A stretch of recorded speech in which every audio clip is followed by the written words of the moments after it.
네, 저도 간단하게 지난 배경을 약간 설명을 드리면요. 제가 이제 졸업하면서 바로 미국으로 유학을 갔는데요. 저희 84회 신대관 졸업생 중에 아마 저 혼자만 강도사고시를 안 봤을 거예요. 근데 제가 그 권성수 목사님의 조교를 하고 있었어요. 그 사실을 아시고 공 교수님이 전화하신 거야. 이전도사 강도사고시를 안 보고 어떡해? 이제 야단을 치신 거예요. 그래서 제가 그랬어요. 교수님 목회를 하려면요 그래도 성령님은 내리셔야 되는 거 아닙니까? 저는 아직 성령님 안 오신 것 같습니다. 그랬더니 이전도사 지금 농담할 때냐고 강도사 보시고 안 보면 어떡하냐고 여기 3년 마치고 강도사 보시고 봤어야 되는데 거기다 내가 제가 한 마디 더 했어요. 근데요 교수님 제가 보니까 성령님 내린 사람이 별로 없는 것 같은데요. 쓸데없는 소리 하지 말라고. 근데 제가 이제 그렇게 했던 것은 제 머릿속에서는 신학교에 들어갔을 때 전 학교에서 이제 신학을 공부하려면요 도인이 되는 줄 알았습니다. 뭐 신학교 졸업하고 목회를 하겠다, 무슨 일을 하겠다 이런 그 구체적인 계획은 저한테 없었던 것 같아요. 그러나 신학을 공부하게 되면은 말씀의 세계, 영적인 깊은 세계에 들어가겠구나. 그러면 뭔가 하나님과의 관계에서 뭔가 새로운 세계가 열려지겠구나. 이런 이제 기대를 가지고 들어가서 가르쳐주는 대로 열심히 했던 기억이 나요. 그런 생각을 가지고 목회에 대한 그런 구체적인 비전은 없었기 때문에 일단은 강도사고시는 제가 안 보고 그리고 이제 유학을 떠났어요. 그리고 제가 이제 미국을 가서 유학을 하고 5년 만에 박사학위를 마쳤어요. 근데 그때 당시에 제가 신학을 때려치기로 결했습니다. 그 신학 그 과정을 마치는 그 무렵에 한국에서 전화가 왔어요. 대구의 모 교회에서 그 교회에서 담임 목사를 구하는데 어떻게 지원해 볼 생각이 있냐. 그때서야 제가 처음으로 목회에 대해서 생각을 했었어요. 근데 목회는 아니지. 목회하면은 영빨이 없는 게 다 들통나고 저는 그 유학 가서부터 정말 죽기 살기로 공부는 했어요. 근데 제가 학자가 돼 있는 거예요. 학자가 돼 있었지 목회할 준비는 되어 있지 않은 거예요. 근데 그때 떠오른 제 마음에 떠오른 것은 저희 할머님이 청계산에 예전에 그 백곤사님이라고 늘 부르고 했었는데요. 어렸을 때요. 그분하고 친구분이세요. 늘 그 기도 동지로 이분들이 사는 그 영적인 세계가 어떤 세계인지를 제가 어렸을 때부터 봤거든요. 제가 이제 신학을 하고 신학자가 되고 목회로의 부름이 정말 처음으로 실감나게 저한테 왔을 때에 그분들이 탁 떠오른 거예요. 네가 그분들 앞에서 설교할 수 있어? 전 못합니다. 저한테 최소한 2년 이상의 기회를 주시면은 제가 다시 준비해서 하겠지만은 지금은 제가 못합니다 하고 거절했는데요. 그때 당시에 제가 큰 깨달음이었어요. 드디어 제가 원하는 도가 열렸습니다. 도가 깨우쳐졌는데요. 그 도가 뭐냐? 이렇게 신학을 해서는 도가 안 트인다는 도가 제가 열렸어요. 그래서 제가 그 신학을 그만두고 응용언어학으로 가려고 했어요. 제가 이제 응용언어학과로 이제 가려고 정말 결정을 했어요. 박사학위는 이제 마쳤으니까 실력 없어서 중도 포기했다 이런 소리는 안 들을 거고 제가 응용언어학으로 이제 간다. 그리고 다 진행을 하는데 갑자기 제 선생님이 저를 부르더니 제가 1월 15일 날 그 오럴 디펜스죠. 영국에서는 오럴 디펜스라고 하는데 영국에서는 바이버라고 해요. 박사학위 이제 최종 이제 시험을 제가 통과를 했어요. 1월 15일 날. 근데 16일 날 제 선생님이 그 과의 교수직에 지원을 해봐라. 아직 졸업도 하기 전인데요. 말씀하셨어요. 그리고 제가 이제 고민하다가 응용언어학으로 가서 영어 사업으로 들어가야 되는데 이 큰 프로젝트를 포기하고 교수를 하느냐. 교수하게 되면 제가 신학은 이렇게 하면 안 된다, 이러면 보고 안 튀긴다는 얘기를 해야 되는데 그 고민됐어요. 그래서 고민이 돼서 지원을 안 하다가 지원하는 마지막 날 5분 전에 제가 1월 30일 마지막 날 그래도 모르겠다, 하나님께서 어떻게 인도하시는지 보자 해가지고 지원서를 냈어요. 근데 바로 그 순간에 제 지도 선생님이 전화를 하셔서 제가 이제 제출을 하려고 하는 그 순간에 왜 아직도 지원 안 했냐, 우리 한국에서 그 정도 교수로 써준다는 말 아닌가요? 그래서 제가 그렇게까지 말씀하시니까 한국에다 제가 에딘버러에서 교수가 될 것 같습니다, 이렇게 다 말씀을 드렸어요. 아니, 지도 교수님이 그 정도로 하면 너를 교수로 우리가 채용할게, 그런 의사 표시로 한국식으로 생각한 거예요. 근데 나중에 보니까요, 5명을 후보자로 불렀어요. 영국에서 교수를 뽑을 때는 2명을 불러요. 그게 관례예요. 근데 5명을 불렀어요. 지원자가 그 유자격자, 아주 그 좋은 자질의 지원자들이 많아가지고요, 전 세계에서 한 40몇 분이 지원했는데 너무 아까워서 5명을 불렀다는 거예요, 저를 포함해서. 그래서 저는 한국식으로 생각한 것에 대해서 너무 창피하게 생각하고요, 이거는 100% 떨어졌다, 이렇게 생각한 거예요. 근데 뭐 이미 지원을 했으니까요, 교수 채용 프로세스는 제가 들어갔어요.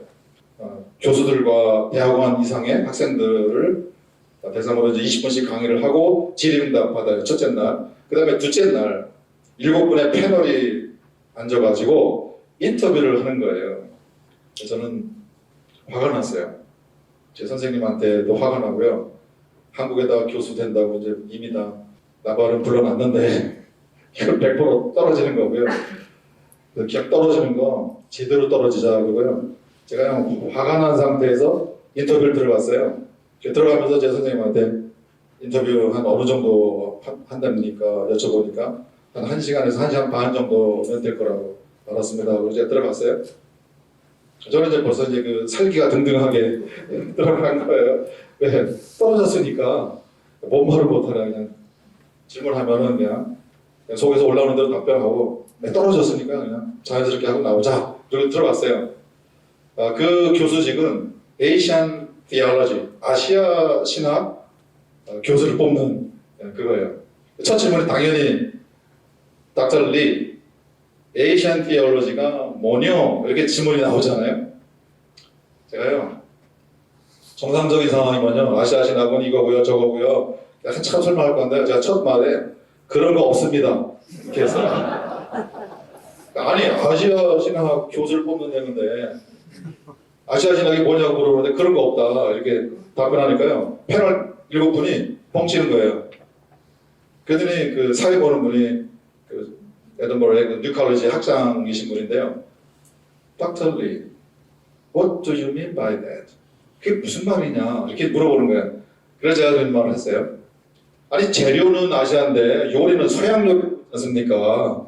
그게 지금 현재 아시아 신학이라고 하는 사람들의 신학입니다. 뭐 종교 다원 얘기하고 뭐 이게 전부 다 서양의 아젠다지, 진짜 우리 아시아에서 필요한 그런 거가 질문 가지고 씨름하는 그런 신학이 아니지 않습니까? 라고 몇 마디 제가 이제 했어요. 두 번째 질문. 에든버러 대학에 그때 당시에요, 그 중국학에 아주 세계적인 석학이 있었어요. 여자분이세요. 그분이 그 전날 제가 이제 성경 해석학에 대해서 발제하는 걸 들었어요. 그러고 나서 이제 저한테 이제 그 질문을 하는 거예요. 두 번째 질문이에요. 닥터 리, 어제 자네 발제의 내용을 따르면은 그 주관적인 해석으로 들어가는 거 아니냐고, 어떻게 객관적인 해석이 가능하겠느냐, 그 부분에 대해서 어떻게 생각하냐, 저한테 이렇게 질문이 들어온 거예요.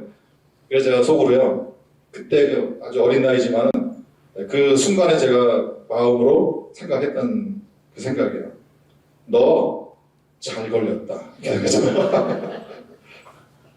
그리고 제가 이렇게 답변을 했어요.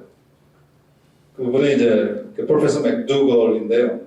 프로페서 맥두걸, 제가 듣기는 프로페서께서 이 사이놀로지의 세계적인 석학이시라는 것은 제가 익히 들어서 알고 있습니다. 그런데 중국 경전 해석의 전통에서 가장 주관적인 해석이 가장 객관적인 해석 아닙니까? 제가 도발적으로 질문했어요. 그때 그분이 얼굴이 새빨개지는 거예요. 가만히 있어요. 기억 떨어졌는데 뭐 그냥 하고 싶은 대로 그냥 나오는 대로 답변을 그냥 저는 하고 나가기로 했으니까 그랬어요. 그 침묵 시간, 그 어색한 시간 한 5초 정도 지났던 것 같아요. 그러더니 그분이 하는 말이요. Dr. Lee, you are right. 자네가 옳다. 우리 한국 같으면은 뭐 이런저런 이유를 대서라도 저를 묵사발 내려고 했을 텐데 그분은 그 패널들 앞에서 망신을 당했으면서도 Dr. Lee, you are right. 이렇게 탑을 하는 거예요. 그리고 끝이에요. 그러니까 사회 보시는 그 학생님이 다음 질문 다들 질문이 없어요. 근데 그 스코틀랜드 장로교회 총회장님이 그때 모더레이터인데 그분이 와 계셨어요.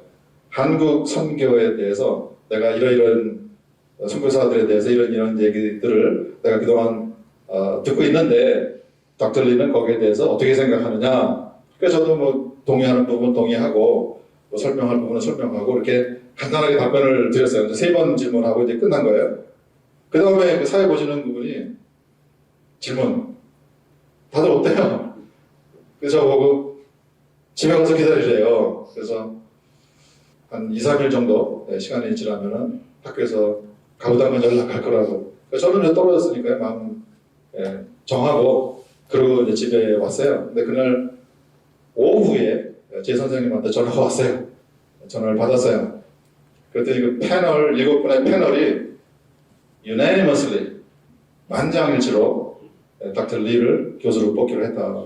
그래서 물어봤어요. 저를 왜 뽑았대요? 그래서 거기다 이제 제가 아주 건방지게 이제 질문을 드렸어요.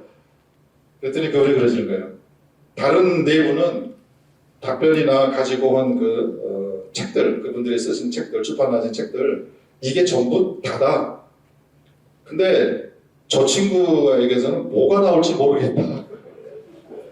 가능성을 보고 우리가 교수를 뽑자 해서 뽑았다. 이제 공은 이제 너한테 내 손에 넘어갔으니까 이제 네가 결정할 차례다. 그리고 이제 교수로 제가 시작을 한 거예요.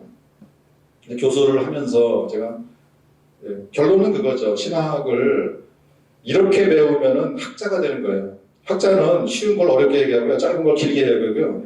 그다음에 누구하고도 동의하지 않는 그런 이제 자격이 부여되는 사람은 이제 학자라고 그런단 말이에요.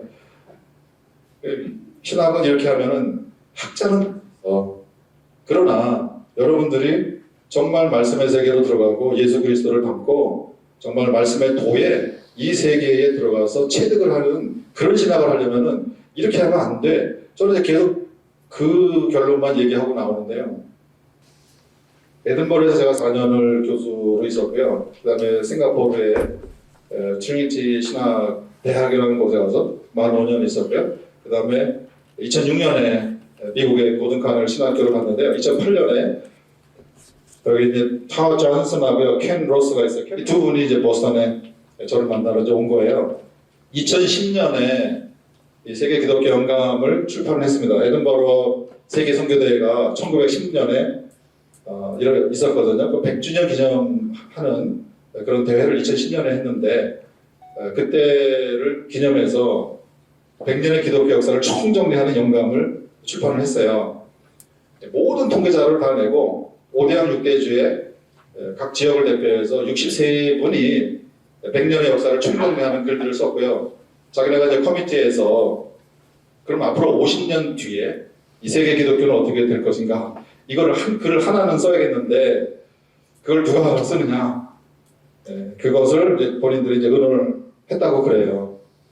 그래서 자기들이 이제 결정을 내리기를 서구 신학자들, 뭐 알리스터 맥그라스라든가 필립 젠킨스라든가 뭐 쟁쟁한 분들 많잖아요. 서구 학자들한테 맡기지 않는다. 아까 그 표지 자체가 이제 세계 기독교의 중심이 아시아, 아프리카, 라틴 아메리카로 이제 이동하는 그런 이 시대의 흐름을 반영을 해서 아프리카와 라틴 아메리카와 아시아를 대표하는 신학자에게 이 글을 맡기자. 그래서 자기들이 이제 의논을 해서 보스턴으로 날아왔는데요. Future of Global Christianity, 세계 기독교의 미래라는 글을 제가 썼습니다. 반응이 없으시네요. 이거는 제가 뭐 실력이 있어서 그런 게 아니고요. 제 어렸을 때부터의 고민이죠. 이 아까 그분들이 제가 늘 고민하는 그 내용을 알기 때문에, 그러면은 네가 아프리카와 라틴 아메리카와 아시아를 대표해서 이 글을 좀 써달라. 50년 뒤에 세계 기독교가 어떻게 될지 그걸 쓰라. 그래서 제가 그랬어요.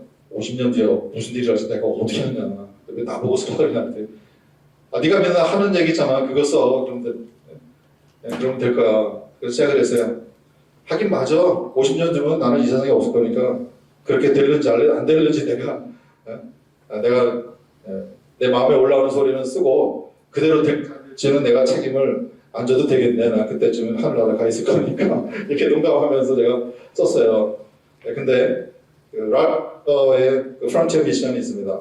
그 프론티어 미션 편집장이 이 영감을 읽고 이 64개의 모든 글들 중에서 자기의 favorite 아티클이 닥터 리가 쓴 글이다. 그거를 반응을 보고요. 그래도 사람들에게 반응은 있구나. 그리고 2015년에 그 풀러 신학교 세계 선교센터 설립 50주년 기념대회가 있었어요. 그때 이제 같이 이제 전날 리셉션 하면서 소개를 하는데 그 유럽에서 온 그 소장파 학자들이 닥터 리냐고 자기가 이 아티클을 읽고 자기의 지금 그 신앙하는 방향을 이렇게 바꿨노라 저렇게 바꿨노라 반응을 보고요. 제가 잘못 쓰진 않았구나. 제가 이 말씀을 드리는 거는요. 이제는 우리가 서양을 가르치는 시대가 왔구나. 그거를 제가 이제 느끼는 거예요. 아까 우리 목사님 기도하시면서 저녁에 이 모임을 통해서 우리의 눈을 열어주시고 그런 이제 용어를 사용하셨어요. 우리 이사님들이 눈을 좀 뜨셨으면 좋을 것 같아요. 세상이 바뀌었습니다. 우리가 성경을 서양 사람들한테 가르칠 때가 왔고요. 우리가 기독교를 서양 사람들한테 가르칠 때가 왔고요. 그리고 우리가 선교를 서양 사람들한테 가르치고 세계 선교를 주도해야 되는 그런 때가 왔어요. 한 말씀만 제가 더 드리면요. 그 2015년에 그 우리나라 횃불에서 하는 디아스포라 선교대회가 있는 모양이에요. 그때 그 로렌 커닝햄을 강사로 초청을 했었어요. 그때 로렌을 제가 만나서 조제를 했었는데요. 그분이 이 아티클을 읽으셨어요. 그리고 한번 뭐 잠시인가 어디에서 그 설교를 하시는데 저한테 이 내용을 자기가 사용해도 좋겠는가. 그래서 하시라고. 그렇게 이제 대화를 했었는데요. 그 로렌하고 사촌이 있으세요. 릴렌이라고요. 릴렌 파리스 박사라고요. 그분이 그 미주의 예수전도단 그 총지휘하세요. 그분들이 저를 예수전도단 전체 그 스텝 모임 하는데 강사로 3일 동안 집회를 저한테 이제 요청을 하신 거예요. 그러면서 저한테 그런 얘기예요. 예수전도단 역사상 한인 1세나 1.5세나 2세를 자기네가 부른 적이 없대요. 저가 처음이래요. 이건 제 개인적인 이야기로 듣지 않고요. 이제는 한국 교회를 예수전도단도 주목을 하는구나. 제가 이제 거기서 말씀을 3일 동안 나눴는데요. 그 릴렌 파리스가 그 팀을 이끌고 저희 교회를 찾아왔어요. 보러 한국을 왔어요. 그러면서 하는 말이 지금 예수전도단의 2015년 이야기예요. 예수전도단의 나아갈 방향에 대해서 그동안 스태프들하고 고민을 많이 했는데 닥터 리가 와서 3일 동안 전해준 그 메시지가 자기들에게 열쇠를 제공해줬다. 너무 감사하다. 그래서 텍사스에서 구리까지 일부러 감사하다는 말을 전하기 위해서 왔다고 릴렌 파리스가 왔었어요. 이런 말씀을 드리는 건 제 개인적인 이야기가 아니고요. 전 세계가 제 해석이에요. 우리 GMS를 좀 바라보고 있어요. 그걸 좀 아셔야 돼요. GMS 이 역할과 이 기능과 이 비중은 상상을 초월합니다. 여러 가지 좀 그 배경을 이제 좀 이따 간략하게 말씀을 드릴 건데요. 이게 그냥 제가 친정에 와서, 고향에 와서 처음 만나는 우리 선배 목사님들, 우리 동기분들, 또 우리 이사분들에게 입 바르는 소리 하려고 이런 말씀을 드리는 게 아니고요. 이제 진짜 세상이 좀 바뀌고 있고요. 바뀌었습니다. 오히려 그분들이 한국의 소리를 듣고 싶어 해요. 이런 때에 GMS가 우리 교단 안에서의 역할, 그 정도가 아닙니다. 한국교회 전체의 선교의 방향타, 이 선교, 해외 선교 자체만이 아니고요. 기독교의 존립 자체와 연결되어서 GMS가 해야 할 역할이 지금 중차대하구나. 근데 정작 선교사님들은 현지에서 선교하시기에 바쁘시고 GMS에 계시는 분들은 또 선교사들을 행정적으로 지원해드리고 또 교회들을 미셔널 처치를 어떻게 우리가 깨울까 이런 정도의 수준에서 지금 머물러 계시는구나. 이게 저는 이제 굉장히 이제 안타까운 건데요. 지금 시대가 그런 시대가 아니에요. 조금 말씀드린 그 켄 로스가요. 2008년에 보스턴에 갔을 때 아니 장로, 스코틀랜드 장로교회가 선교부가 어떤 데예요? 전 세계에 뭐 존 로스도 거기 소속으로 파송되고요. 전 세계 수만 명의 선교사를 파송했던 그런 곳이에요. 근데 타드하고 켄하고 저 점심 먹으면서요. 그런 거예요. 먼저 너 밖에 나와서 이런 얘기하면 안 돼. 이거는 우리끼리 하는 얘기야. 요즘 이게 뉴욕 기간에 아마 지나서 제가 말을 해도 괜찮을 것 같은데요. 2008년 얘기인데요. 우리 선교부에서 우리를 말하면 GMS 같은 그런 선교부죠. 해외 파송 선교가 이제 7명이 됐어. 언제 우리 문 닫을지 몰라. 지금쯤 하면 문 닫았을 거예요. 다른 형태로 하겠죠. 근데 그 고민은요, 제가 모르긴 몰라도 IMB도 마찬가지예요. 왜 그러냐면요, 미국 사람의 얼굴로, 유럽 사람의 얼굴로 동남아시아 가서 선교 못합니다. 제가 말레이시아에 선교사로 온 미국인 친구가 있는데 아주 가깝게 지냈어요. 4년 동안 여기 가서 뭐 했냐? 우리끼리 제가 농담하는 거예요. 커피만 마셨어. 그런다고요. 이분들이 신실하지 않는가? 아니에요. 신실해요. 실력이 없는가? 실력 있어요. 선교 훈련 제대로 안 받았는가? 뭐 얼마나 선교 훈련 제대로 받았겠어요. 근데 현장에 가면요. 움직이지 못해요. 세상이 지금 그렇게 바뀌고 있는 거예요. 근데 우리가 어쨌든 그 GMS의 위상, 역할 이것이 얼마나 중차대한지를 그 부분을 제가 조금 건드려 드리고요. 그 다음에 선교 현장에서 어떤 영적인 흐름의 변동이 일어나고 있는지를 조금 소개해 드리고 그런 맥락에서 그럼 우리 GMS의 가장 중요한 현재 당면한 이슈가 뭘까 그거를 제가 설명을 좀 드리고 마치려고 하는데요. 그런 것으로 좀 들어주시면 좋을 것 같습니다. GMS는 한국교회의 가장 큰 교단 선교부가 팩트예요. 외국 선교단체들이나 자생 선교단체들의 비중을 능가한다. 이것도 팩트예요.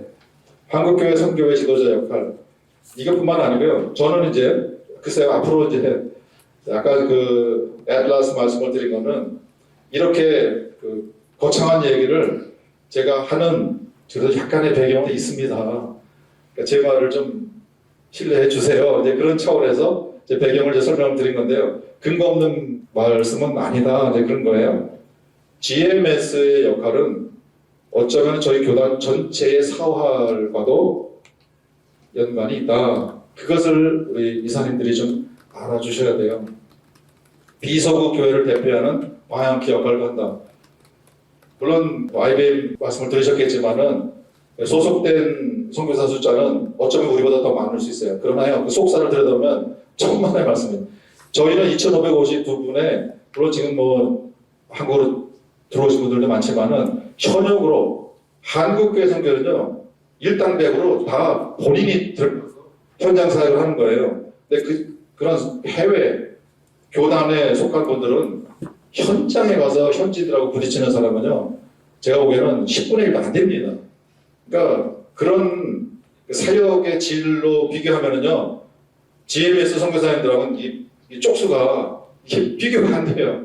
전 세계에서 현장에 들어가서 직접 현지들하고 대면하면서 사역하는 그런 선교사들의 숫자로는 아마 제가 보기에는 GMS가 세계에서 가장 많습니다.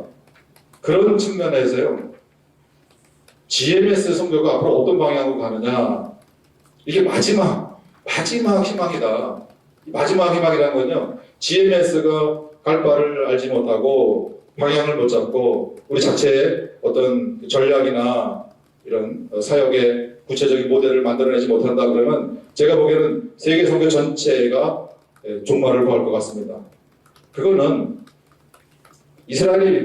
구약의 이스라엘이 멸망하는 것 같아요. 하나님은 새 부대에 담는 또 다른 역사를 시작하실 거예요. 그러나 우리는 도태되는 그 마지막 보루가 GMS다. 그것을 제가 이제 오늘 저녁에 말씀을 드리는 거예요. 그만큼 우리의 현재 서 있는 위치가 중요합니다. 저를 믿으셔야 돼요. 정말입니다. 저 애타는 심정으로 말씀을 드려요.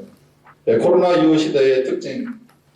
어제 권순웅 목사님도 이 부분에 대해서 자세하게 설명을 드렸어요.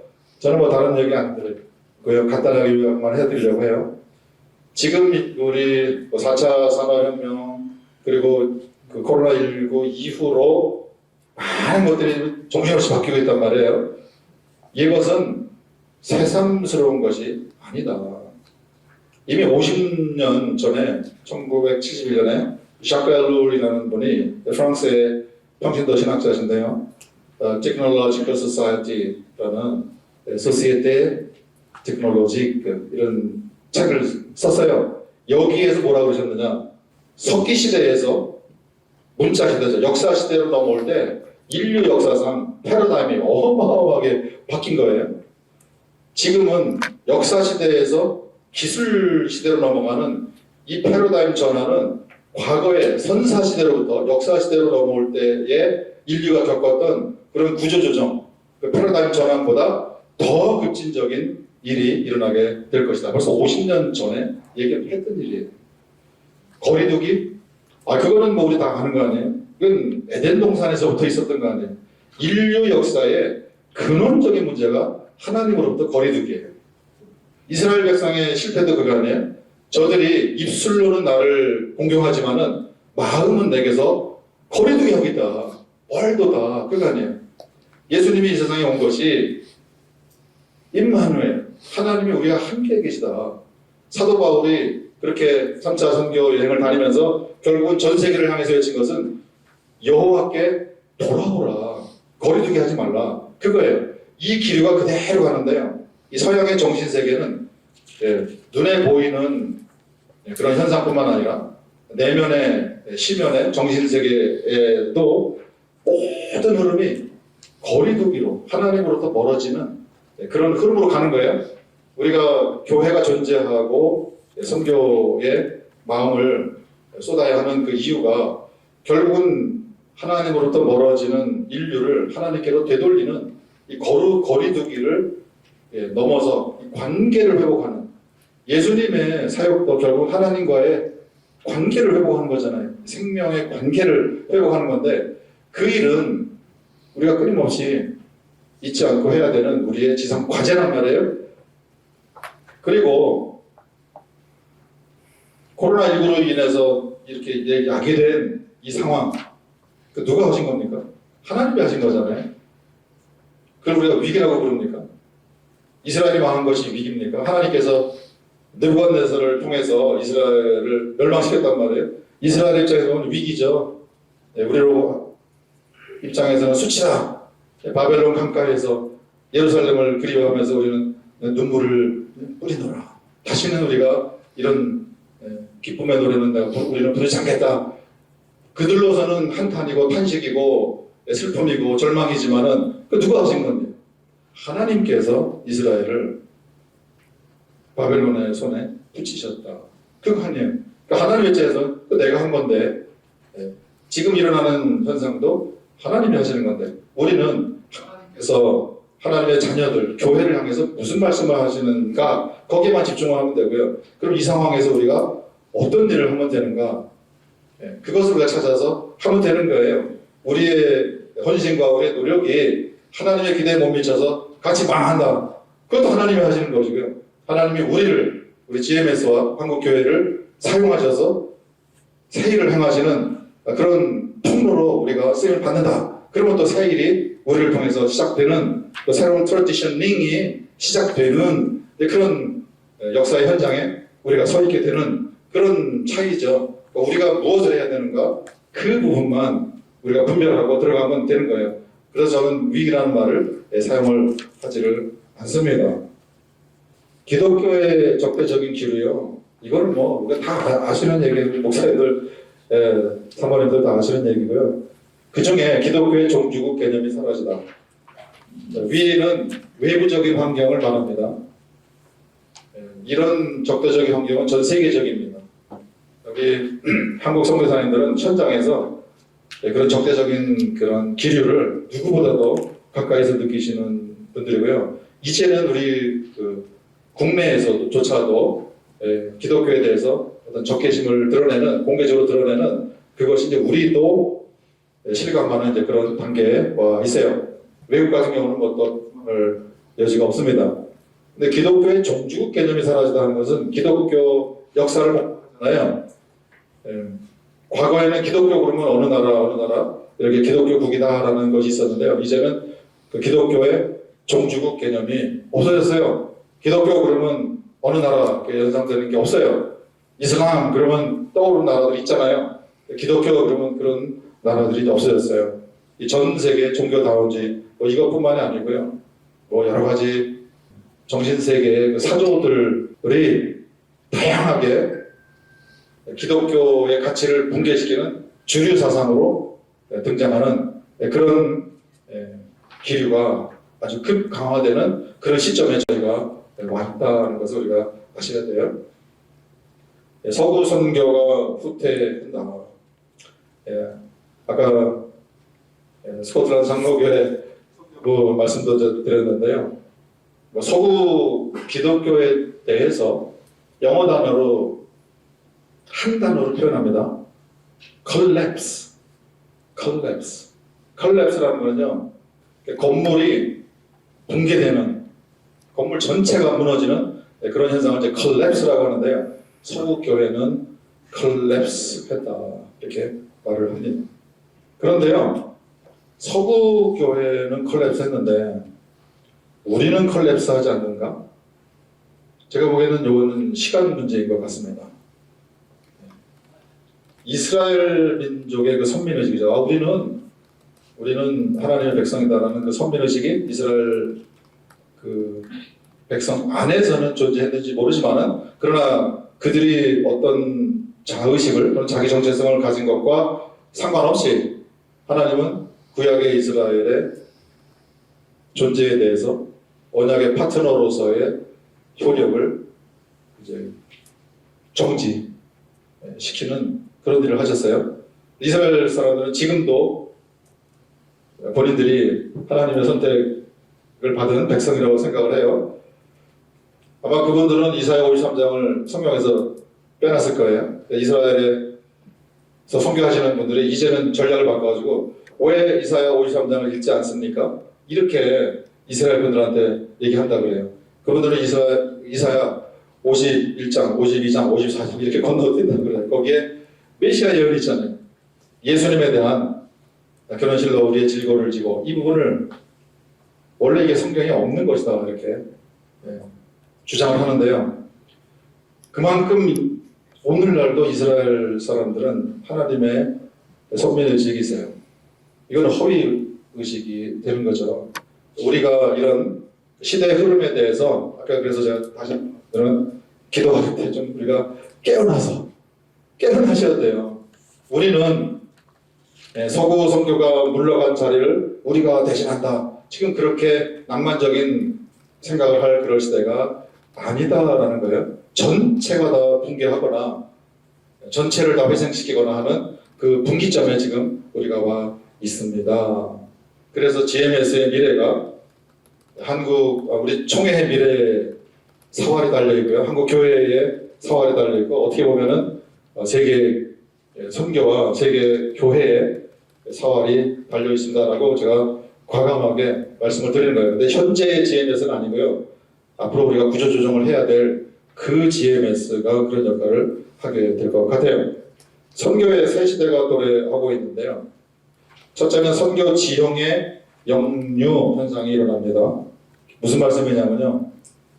타문화권 선교 시대가 타문화권 선교가 없어진 건 아니에요. 그러나 흐름을 말하는 거예요. 타문화권 선교 시대가 지나서 유사문화권 선교 시대를 지나서 이제는 자문화권 선교로 들어가는 거예요. 자문화권 선교는 우리 국내 선교를 말하다 이렇게 이해하실 수 있는데요. 제가 외국에서 만난 브라질 친구가 그래요. 우리가 한국으로 선교사 파송해. 그러면서 아주 묘한 웃음을 짓는 거예요. 우리는 한국을 선교지로 생각해. 그런 거예요. 틀린 말 아니거든요.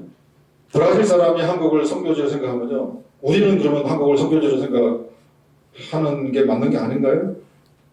우리는 선교지의 개념을 저 멀리 있는 그런 곳으로 생각해요. 근데 예수님조차도 성령이 너희에게 임하시면 너희가 권능을 받고 예루살렘부터 그리고 유다 그리고 사마리아 그리고 땅 끝까지 이르러 내 증인이 되리라고 말씀하셨어요. 예수님이 땅 끝만 강조하신 게 아니에요. 예루살렘과 지금 우리가 서 있는 이 시대는 이 세 가지가 다 있어요. 타문화권 선교도 해야 돼요. 그러나 유사문화권 선교의 비중이 좀 더 커져요. 그러나 더 큰 비중이 자문화권 선교로 들어가게 됩니다. 여기에 대한 많은 우리가 이야기들을 또 세부적으로 구체적으로 할 수 있는데요. 이런 어떤 제가 길이만 말씀을 드리게 될 거예요. 그러면은 교회가 이 자문화권 선교의 천병이 됩니다.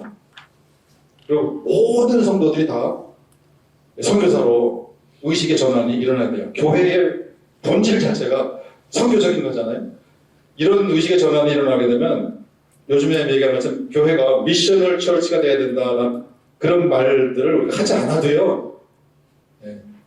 그런 경우는 신학교에서 가르쳐지는 모든 이제 과목들, 물론 이제 신학교의 커리큘럼도 완전 이제는 파격적인 변형이 일어나야 되는데요.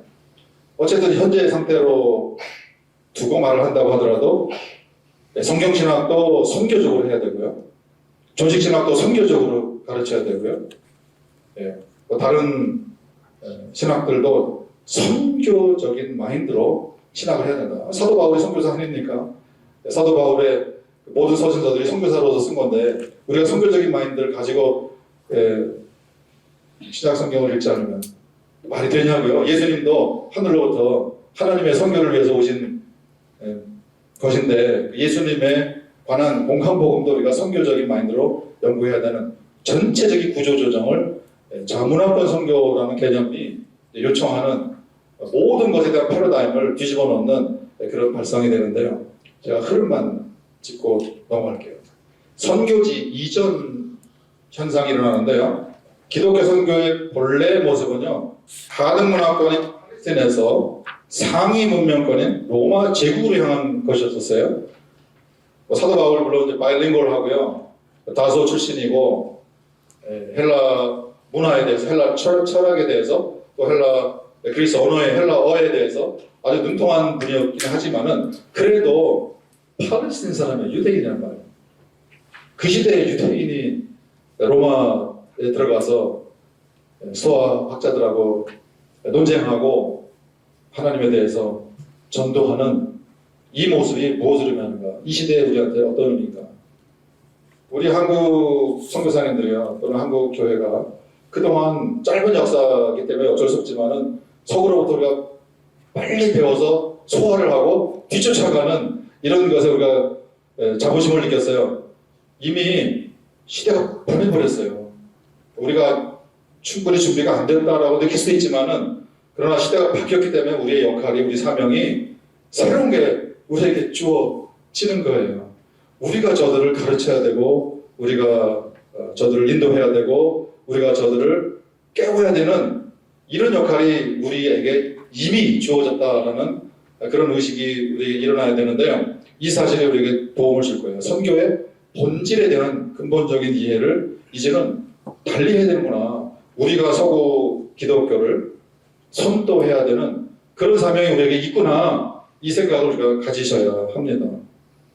그런 내용 중에 여러 가지가 있는데 한 가지 제가 소개를 드리는 것이 선교의 종교성 회복입니다. 초대교회 선교는 하나님 나라의 능력이 동반 되었다. 이 부분이 한국 교회에서 나타나줘야 지금까지 제가 서론부터 말씀드린 것이 이제 살아나게 되는데요. 이것을 하려면은 제가 보기에는 신학교부터 뒤집어져야 돼요. 제가 개인적인 얘기를 먼저 드린 게요.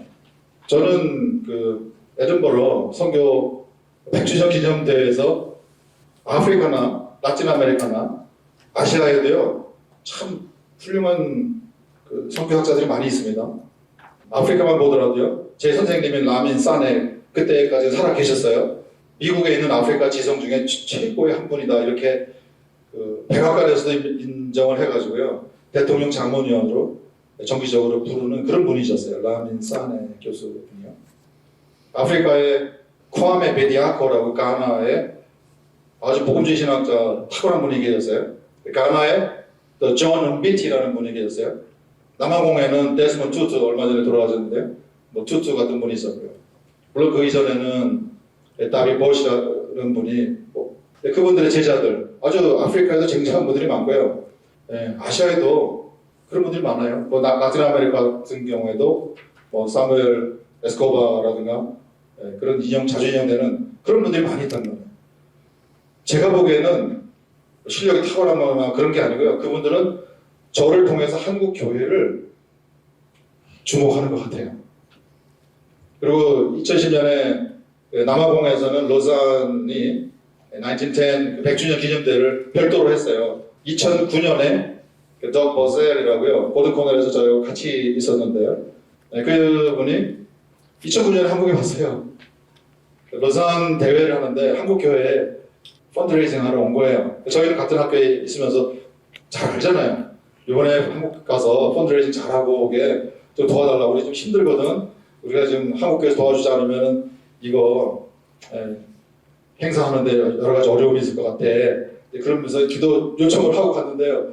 나중에 한국에서 그 기도 언론에서 기사가 떴는데 로산이 우리 한국 교회를 이렇게 위상을 높게 생각해줘서 참 뿌듯하다. 그래서 제가 속으로요 돈 빌리러 갔는데 돈 달라고 갔는데 보는 각도가 이게 다르구나.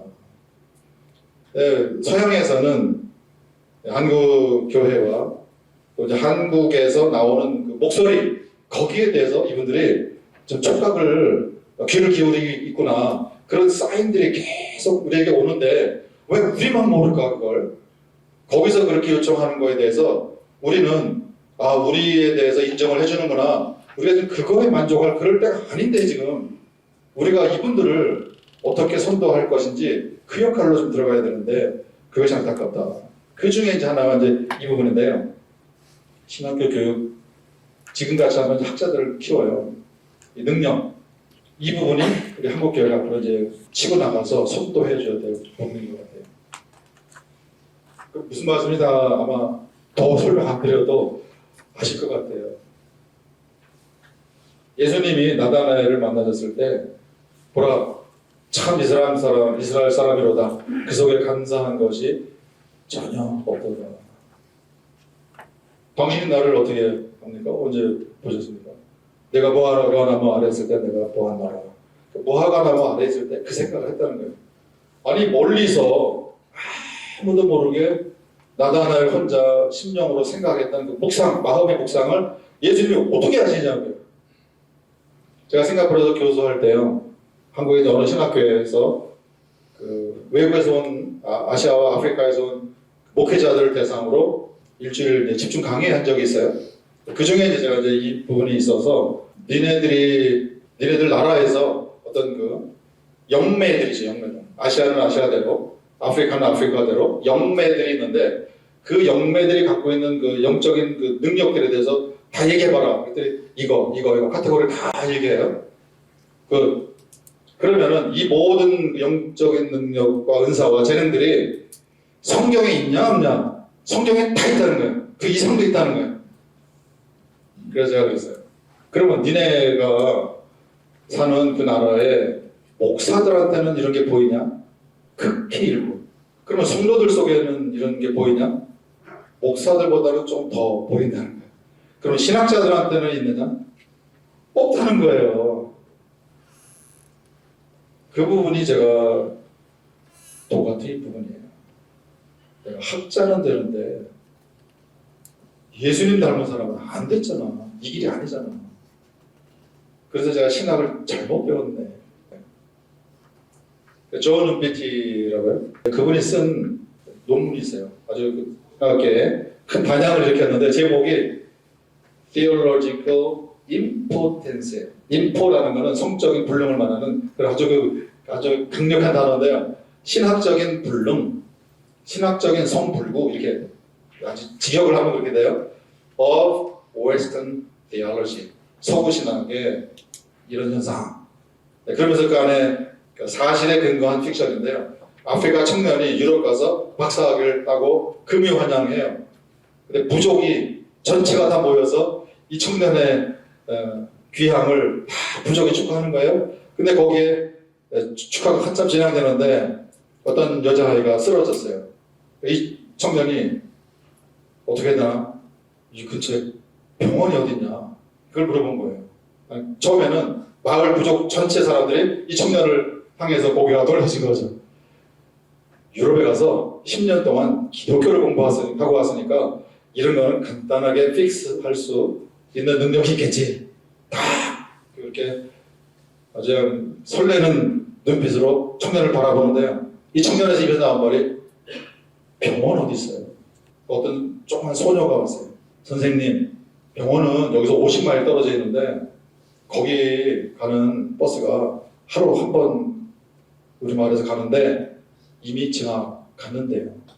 그러니까 추장이 오면서 영매 그 자매가 누이였나 봐요. 자네 누이는 어떤 신이 들린 것 같은데 자네가 좀 도와주게. 이 팩셔널이라고 했어요. 그러니까 이 청년이 당황해가지고요. 부랴부랴 자기 방에 들어가죠. 아직 풀리지도 않은 짐 박스를 막 풀는 거예요. 풀면서 뭘 찾냐면 루돌프 볼트만의 뉴 테스먼트 인트로덕션이라는 책을 찾는 거예요. 찾고 책을 발견하고 인덱스를 보는 거예요. 엑소시즘. 그러면서 이제 그 아티클에서 그런 거예요. 퍼뜩 생각나는 거예요. 아이고, 루돌프 볼트만은 귀신 추방에 대해서는 디미톨로자이즈 했지. 어떡하지? 그런 팩션을 아티클에서 소개하는 거예요. 아니, 외국에 가서 10년을 기독교를 공부했다며. 그러면은 동네 그런 위치라든가 위저드라든가 그런 아프리카의 영매들보다 영적이 더 있어야 되는데 외국에 가서 신학을 공부하고 사람 망가져가지고 왔네. 그렇게 되는 거예요. 오늘날 신학교를 졸업한 사람들이 세미나리를 들어갔는데 신학과 시메트리가 공동묘지가 돼가지고 뜨거운 사람들 다 불 꺼가지고 냉동인간 만들어서 내보낸다. 이게요, 우리 한국에서 비슷한 얘기 하지만은 제가 그 미국 남부의 바이블 벨트에 있는 어느 신학교에 가서 강의했을 때 학생들이 하는 말이 그 말이었어요. 미국의 바이블 벨트에 있는 복음지 신학교의 학생들이 지금 제가 소개한 말씀을 그 학생들이 하는 얘기예요. 아무튼 사도 바울 빌립보 와서요. 여종이 쫓아다니면서 이 사람들은 하나님의 종이고 어쩌고 귀찮게 하니까 예수 이름으로 그 여종의 여아에게서 나와라. 귀신아 나와라. 그러니까 떠나잖아요. 빌립, 베드로, 초대교회 성도들 그 영적인 세계를 살았단 말이에요. 가는 곳마다 이적과 기사가 일어났는데 그것을 복원을 해야 됩니다. 그런 신학교 교육을 통해서 그리고 말씀을 기준으로 해서 말씀을 뚫고 들어가서 왜? 말씀이 영이기 때문에 말씀의 토대 위에서 영의 세계가 열려지는 이런 여지까지 우리가 경험해보지 못했던 그 세계가 열려져야 되는데요. 그것을 이제 선교의 종교성 회복이다 이렇게 얘기해요. 선교의 전면전 시대가 도래했다. 어제 권선홍 목사님도 목영기에 말씀하셨어요. From everywhere to everywhere. 모든 것으로. 이거는 선교 경계선이 전면전 시대가 도래했다. 그러니까 아까 말씀드린 타 문화권, 유사 문화권, 자문화권 사실은 이 경계 구분 자체가 없고요. 우리 안에서도 세대 간의 경계가 있고요. 또 모든 영역에서 지리적인 영역이든 세대 간의 영역이든 또는 문화적인 영역이든 믿음과 불신앙이 만나는 그곳은 모두가 다 선교지다. 이렇게 변화가 일어나게 돼요. 이런 그 선교의 새 시대가 도래하는데요. 이런 그 의미를 우리가 섭렵을 하고 우리가 여기에 맞춰서 얼마나 빠른 속도로 구조조정을 우리의 의식 속에서부터 시작하느냐, 여기에 우리가 새 술이 될 수 있느냐, 또 새 부대를 준비할 수 있느냐, 그 질문에 대한 대답이 얻어질 것 같습니다. 이런 이제 배경에서 제가 이제 총회 세계 선교회 우리 GMS의 사명과 역할을 요약을 좀 해드릴까 하는데요. 첫째는요, 선교 단체로 체질을 전환해야 되겠다. GMS가 이렇게 돼야 이런 어떤 시대적인 그 흐름과 이런 도전, 그리고 우리가 감당해야 되는 그 일들을 할 수 있겠다. 선교 단체로 체질을 계속 전환해야 된다 하는 거는요. 지금 그 GMS의 역할이 그 시대 흐름과 더불어서 필요한 것들 하나씩 우리가 구성을 해서 이 구성은 다 갖춰져 있어요. 현재대로 최선을 다해서 하시는 것으로 제가 알고 있어요. 그러나 선교단체로 체질을 개선해야 된다는 것은요. 일반 그 기업처럼 아주 탁월한 CEO가 있고요. 그 CEO를 중심으로 전체를 총괄하는 기획하는 그런 팀이 있고 그 다음에 그 안에서 선교사 리크루트라든가 선교사 훈련이라든가 물론 그 이전에 가장 먼저 해야 되는 것은 이 선교 전략 연구를 해야 돼요. 가장 먼저 구성이 됐어야 되는 것이 선교 연구소인데요. 저희 GMS에서는 제가 보기에는 가장 나중에 2016년에 그제서야 비로소 선교 연구소가 세워졌는데요. 이거는 기업으로 말하면은 구멍가게로 하다가 그냥 커지고 나니까 나중에 필요에 의해서 연구소를 세우는 이런 건데요. 기업들은 그렇게 되진 않습니다. 우리가 어떤 제품을 어느 지역에서 어떤 사람을 우리가 리크루트해서 훈련을 시켜서 어떤 목표를 가지고 들어가느냐 이걸 전체 기획이 먼저 나오죠. 그건 연구소에서 나오는 거거든요.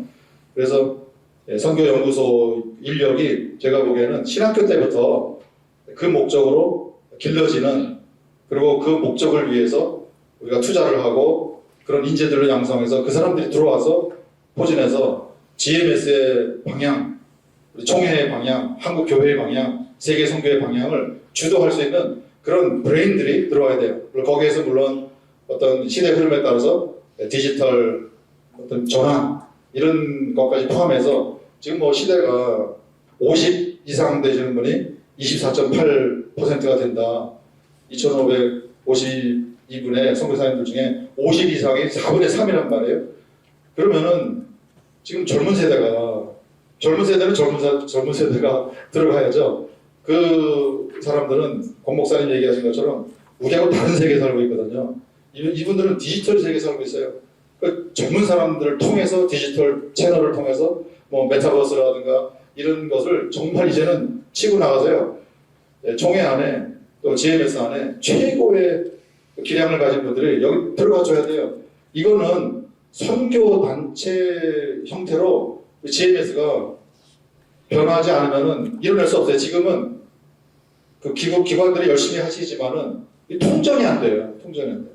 군대처럼 일사불란하게 공통의 목표를, 공통의 비전을 가지고 함께 움직이는 이런 일들이 일어나야 그래야 우리가 소대에 말씀드린 그런 역할로 조금씩 이제 이동하게 될 것 같고요.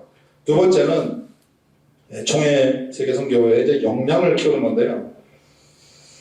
아까 말씀드린 것처럼 그런 어떤 그 선교단체화가 되면요, 연구소를 통해서 비전을 제시합니다. 근데 이 비전이 한국 교회에 사활이 걸린 그런 이슈가 돼요. 왜? 이제 자문학고 시대, 선교 시대로 들어가기 때문에요. 모든 교회가 지금 본인들의 생존을 가지고 고민하는 때이기 때문에 그런 이슈들까지 이 연구소에서 다 연구를 해가지고요, 서비스를 해줘야 돼요. 지금 시대가 이렇습니다. 우리가 지금 이런 시대에 각 그 현장 지교회에서 그 지역에서는 이런 이슈들이 있고 이런 방식으로 선교로 들어가야 됩니다. 자문화 선교로 들어가야 됩니다. 여기에는 젊은 사람들을 통해서 이렇게 훈련시키고 저렇게 해야 됩니다. 이 모든 것들을 GMS에서 전국 교회에 지원을 해드려야 돼요.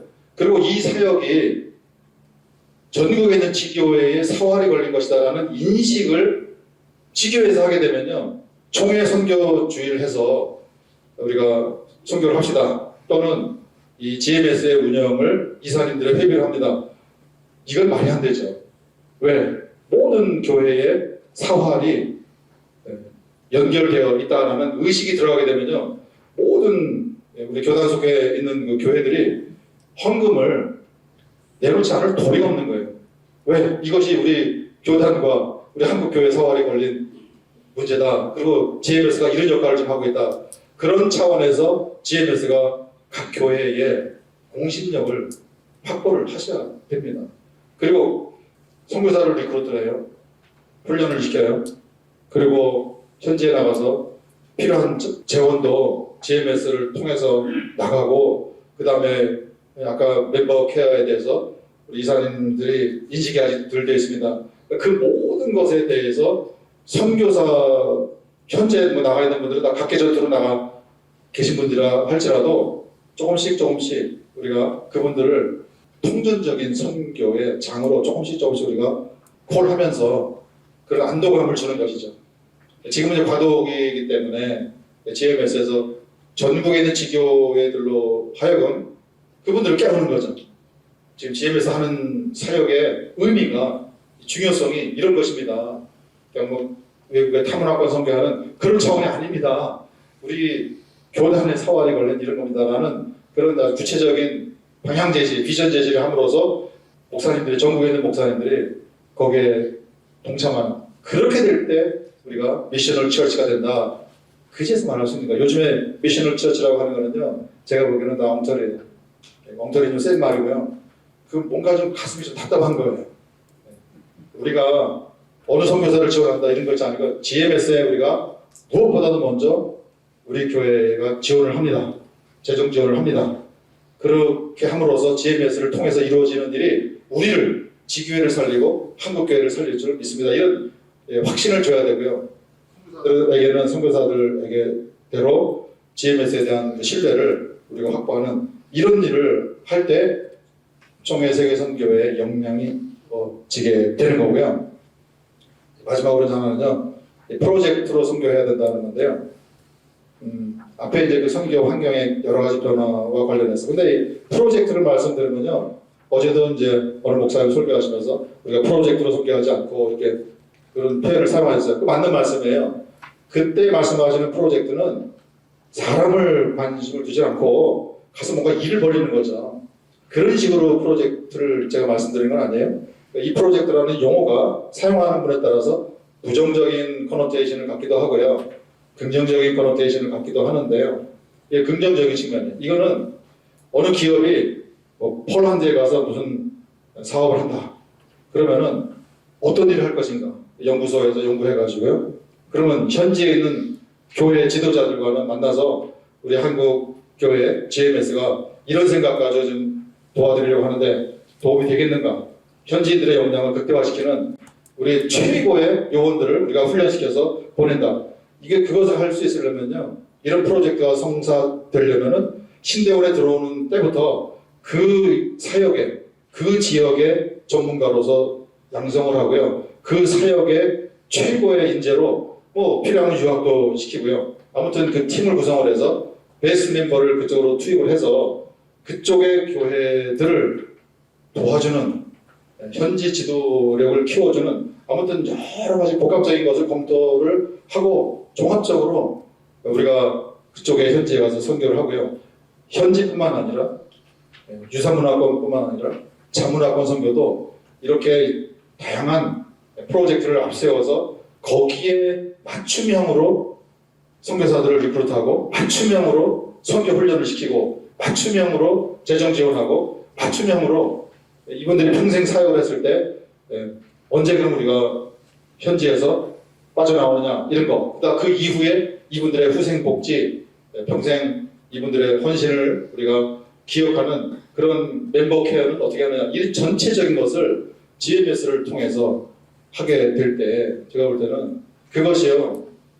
인원이 더 많아질 수도 있어요. 더 많아져야 돼요. 지금 이런 거 갖고는 이건 되질 않습니다. 그런데 그런 역할을 하게 될 때 그제서야 GMS가 이 세계 선교의 천병에 서서 새소를 새 부대에 담는 그 모습을 우리가 보여주게 되고요. 그 일을 하는 그 과정에서 신학교 교육도 우리가 현재 그 커리큘럼을 급격하게 바꿀 수 없다고 한다면은 그런 틀 안에서라도 이런 사역을 하는 맞춤형 인재들을 우리가 양성하는 그 종합적인 그 통전적인 그런 그림을 그리는 이런 팀이 이제 GMS에서 포진되어야 할 것이다. 이것이 저는요 개인적으로 우리 교단의 사활에 걸려 있는 그런 중요한 문제다 이렇게 생각합니다. 저희 교단의 세계 선교회 GMS가 한국 교회 선교의 패러다임 형성을 주도할 뿐만 아니라 세계 선교의 새 틀을 제시하는데 중추적인 역할을 할 수 있기를 기대합니다. 감사합니다.